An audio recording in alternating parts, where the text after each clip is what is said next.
മറ്റൊരു പ്രധാനപ്പെട്ട വാർത്തയിലേക്കാണ്. തൃശൂർ ചാലക്കുടിയിൽ 58 ഗ്രാം MDMAയുമായി 2 യുവതികൾ പിടിയിലായി. വൈക്കം സ്വദേശികളായ ശാലിനി, വിദ്യ എന്നിവരാണ് പിടിയിലായത്. മയക്കുമരുന്ന് വാങ്ങാനെത്തിയ കയ്പമംഗലം സ്വദേശികളായ 3 യുവാക്കളും പിടിയിലായി. വിവരങ്ങളുമായി അനീഷ് ആന്റണി ചേരുന്നു. അനീഷ്, 58 ഗ്രാം MDMAയുമായാണ് 2 സ്ത്രീകൾ പിടിയിലായിരിക്കുന്നത്. കൂടുതൽ വിവരങ്ങൾ എന്തൊക്കെയാണ്? തൃശൂർ ചാലക്കുടിയിലാണ് 58 ഗ്രാം MDMAയുമായി 2 യുവതികൾ പിടിയിലായിരിക്കുന്നത്. വൈക്കം സ്വദേശികളാണ് പിടിയിലായിരിക്കുന്നവർ. ശാലിനി, വിദ്യ എന്നിവരാണ് പിടിയിലായിരിക്കുന്നത്. മയക്കുമരുന്ന് വാങ്ങാനെത്തിയ കയ്പമംഗലം സ്വദേശികളായ 3 യുവാക്കളും പിടിയിലായിട്ടുണ്ട്.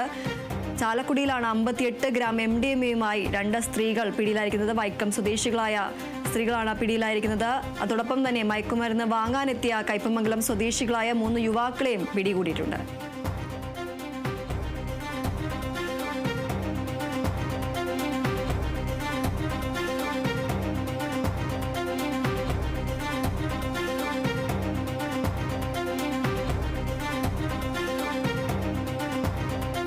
തൃശൂർ ചാലക്കുടിയിൽ 58 ഗ്രാം MDMAയുമായി 2 യുവതികൾ പിടിയിലായിരിക്കുകയാണ്. വൈക്കം സ്വദേശികളായ ശാലിനി, വിദ്യ എന്നിവരാണ് പിടിയിലായത്.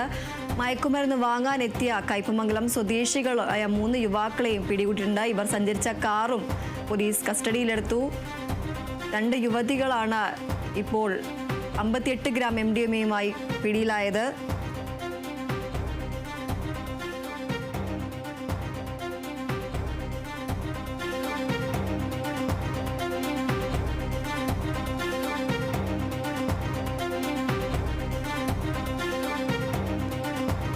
വിവരങ്ങളുമായി അനീഷ് ആന്റണി ചേരുന്നു. അനീഷ്, 58 ഗ്രാം MDMAയുമായാണ് 2 യുവതികളെ പിടികൂടിയിരിക്കുന്നത്. കൂടുതൽ വിവരങ്ങൾ എന്തൊക്കെയാണ്?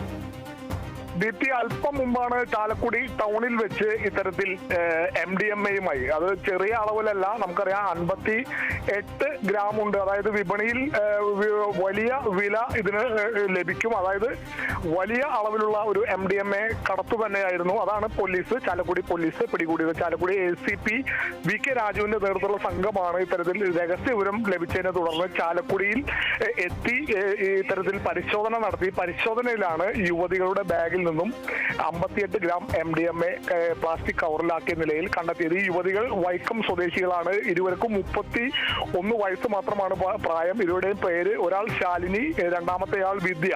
ഇവരാണ് ഇത്തരത്തിൽ ബാംഗ്ലൂരിൽ നിന്നും KSRTC ബസ് മാർഗമാണ് ഇത്തരത്തിൽ ചാലക്കുടിയിലേക്ക് ഈ വലിയ അളവിലുള്ള മയക്കുമരുന്ന് MDMA എത്തിച്ചത്. ഈ മയക്കുമരുന്ന് കൈമാറുവാൻ, അതായത് മറ്റ് 3 പേർ കൂടി ഈ വിഷയത്തിൽ പിടിയിലായിട്ടുണ്ട്. കയ്പമംഗലം സ്വദേശികളായ 3 യുവാക്കളാണ്.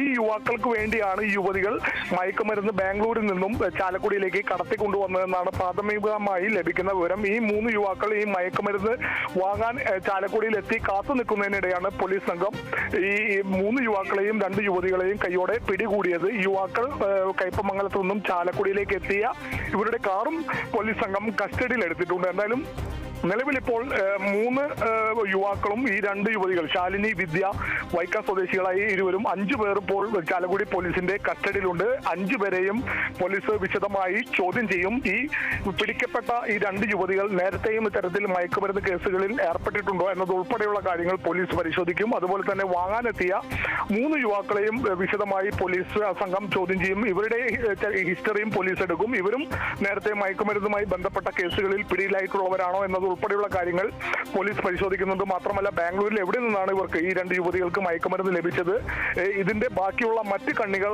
ആരെല്ലാമാണ് എന്നത് ഉൾപ്പെടെയുള്ള കാര്യങ്ങൾ പോലീസ് പരിശോധിക്കുന്നുണ്ട്. ഇരുവരുടെയും ഈ 2 കൂട്ടരുടെയും ഫോൺ രേഖകളും ഉൾപ്പെടെ പോലീസ് പരിശോധിക്കും. എന്തായാലും ഇപ്പോൾ 58 ഗ്രാം MDMAയുമായി 2 യുവതികൾ വൈക്കം സ്വദേശികളായ ശാലിനി, വിദ്യ എന്നിവർ ചാലക്കുടി പോലീസിന്റെ പിടിയിലായിട്ടുണ്ട്. 3 യുവാക്കളും ഇപ്പോൾ പിടിയിലായിട്ടുണ്ട്.